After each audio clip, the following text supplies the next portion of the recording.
Mungkin kita dulu mempunyai anak yang soleh, ketika berbuka kita bersamanya.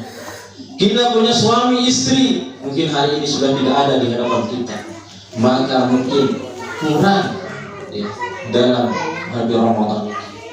Tetapi ma'asyiral muslim rahimakumullah, ketika Allah Subhanahu wa taala berikan kita kenikmatan umur yang panjang, alhamdulillah, ternyata doa-doa kita yang dari Rajab, yang dari Sya'ban itu Allah kabulkan sehingga kita memasuki dalam bulan suci Ramadan ini. Para ya Allah Subhanahu wa taala, sebagaimana kita sudah maklumi bahwa Ramadan ini memiliki 3 fase. Ya. Fase pertama itu rahmatnya Allah Subhanahu wa taala. Kasih sayang Allah Subhanahu wa taala meliputi jagat raya ini. Maka jangan heran ketika Ramadan ini datang, Allah Subhanahu wa taala memerintahkan kepada para malaikat, memerintahkan para bidadarinya untuk berhias. Para malaikat Allah Subhanahu wa taala perintahkan untuk menghiasi daripada surga-surganya Allah Subhanahu wa taala. Dan alhamdulillah, bayangkan para jemaah, dengan rahmatnya Allah Subhanahu wa taala, kasih sayang Allah Subhanahu wa taala, bayangkan para jemaah, kalau mungkin di bulan Ramadan siapa yang mampu melaksanakan sholat tarawih sampai setengah jam para jemaah, kalau bukan daripada rahmat Allah, pertolongan Allah Subhanahu wa taala, sang sakit berdistau ini. Dengan kasih sayang Allah Subhanahu wa taala, Allah permudah kita melaksanakan qiyam Ramadan.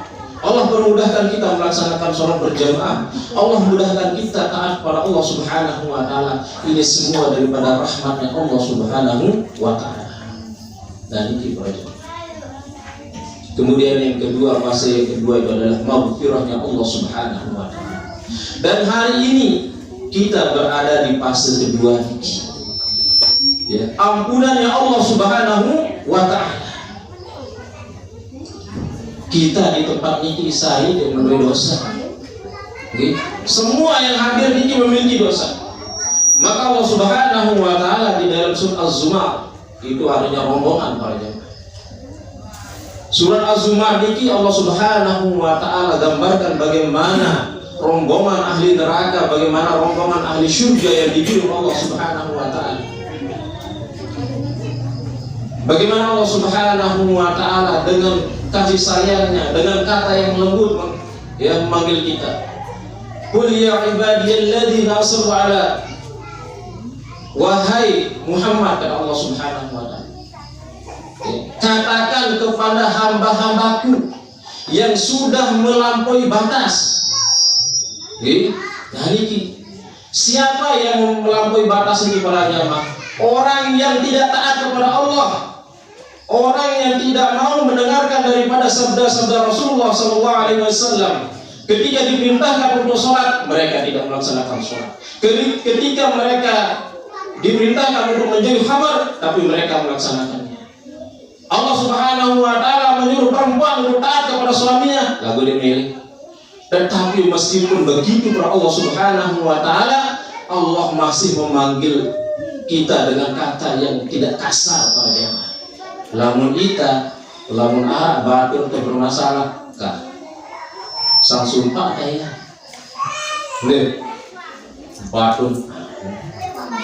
Tetapi Allah Subhanahu wa taala dengan rahmatnya, kasih sayangnya, dia panggil orang-orang berzina misalnya, orang mabuk itu Allah panggil dengan wahai hamba-hamba.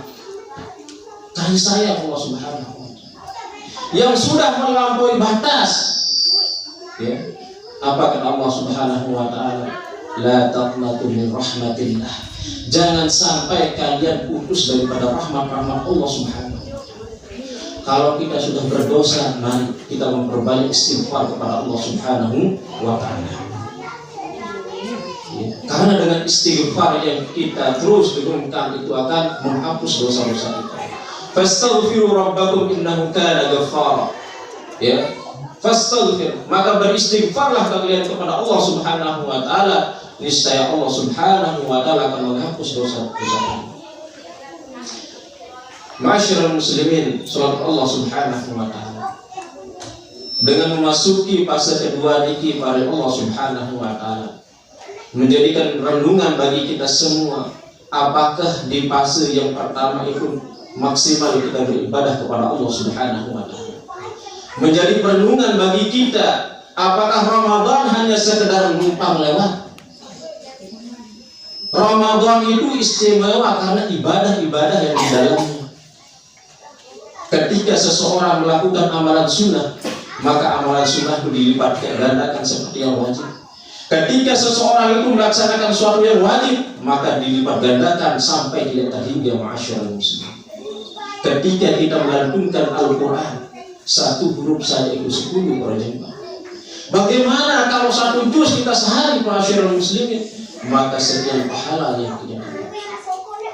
Tetapi pada Allah Subhanahu wa taala, apa yang kita lakukan hari ini itu perintah Allah Subhanahu wa taala. Itu kita akan dapatkan ketika kita sudah tidak ada di tempat ini. Beokonda kubur, beokonda di alam barzah, di mana kita di alam akhirat. Nah, ini Pak Rasul. Maka maksimalkanlah daripada Ramadan ini, karena belum tentu Ramadan yang akan datang itu tidak bisa. Dan ini yang kedua masyarakat muslim, yaitu fase yang kedua adalah maghfirah atau ampunan Allah Subhanahu wa taala, jangan sampai kita sia-siakan. Yang ketiga, yakni itqun minan nar. Ya. Itu minan nar, yakni terbebasnya seseorang itu daripada neraka jahanam.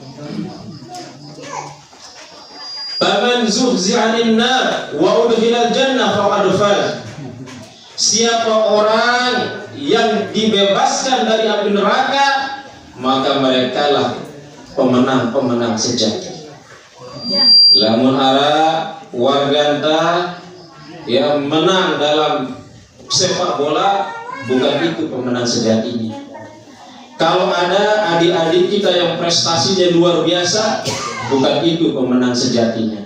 Tapi pemenang sejatinya kata Allah Subhanahu wa taala, ketika seorang hamba ini kaki kanannya sudah berada di surganya Allah Subhanahu wa taala, dan kita terhindar daripada neraka jahanam. Makanya ketika puasa kita baik, amalan kita baik di waktu puasa, maka jaminannya adalah surganya Allah Subhanahu wa taala. Maka Rasulullah sallallahu alaihi wasallam bersabda, "As-siyam wal Qur'an yashfa'ani yaumal qiyamah," kata Rasulullah.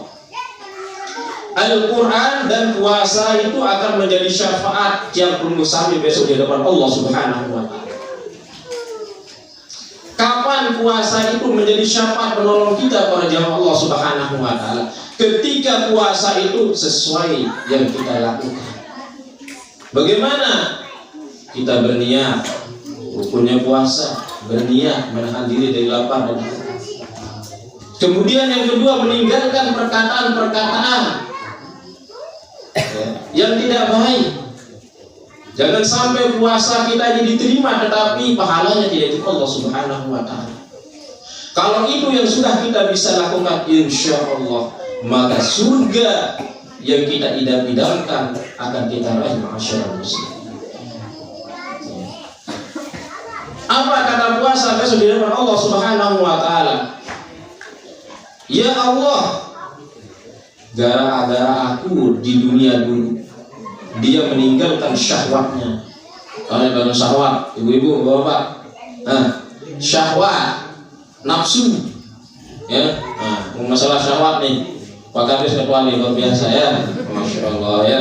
Nah ini, gara-gara aku katanya puasa. Siang hari meskipun si hamba ini pengantin baru, ya, mula halal istri ini, apalagi pengantin baru. Tapi gara-gara aku ini jauh enak kan ini, goreng-menggoreng ini balik juga. Nah, gara-gara aku. Dan makanan-makanan yang halal awalnya itu adalah halal, gara-gara aku dia tinggalkan kata puasa. Dan ini pembelaan puasa kepada kita masyarakat muslim, ya, karena puasa kita lakukan. Oleh karena itu ya Allah, syafaatlah dia. Itu kata buah puasa. Setelah itu Al-Quran berdiri, masyaallah muslim. Al-Quran berdiri di hadapan Allah Subhanahu wa Ta'ala, memberikan pembelaan kepada kita. Mana mungkin Al-Quran akan membela kita kalau Al-Quran hanya sebagai hiasan-hiasan lemari, hiasan-hiasan kelaping. Ya. Jangan jadikan Al-Quran sebagai apa para jemaah. Kalau yang dikikon gujun-gujun balik dari apa? Dari Azimah, dari Abu Sela. Sana di bagian. Ya. Itu kan katanya itu sholawat tadi zahir. Ya, hiasilah rumah kalian itu dengan Al-Quran. Jangan jadikan rumah kalian itu seperti kuburan. Artinya apa? Lamun kuburan apa kita ini? Demi daerah suara dan sebagainya. Jangan jadikan Quran menjadi sepi, ya, kecuali dengan kalam Allah. Al-Quran akan menjadi syafaat yang berusaha besok dari Allah Subhanahu. Tidak hanya itu, ma'asyiral muslimin, Al-Quran akan menjadi pembelaan ketika dia akan dipanggil oleh Allah Subhanahu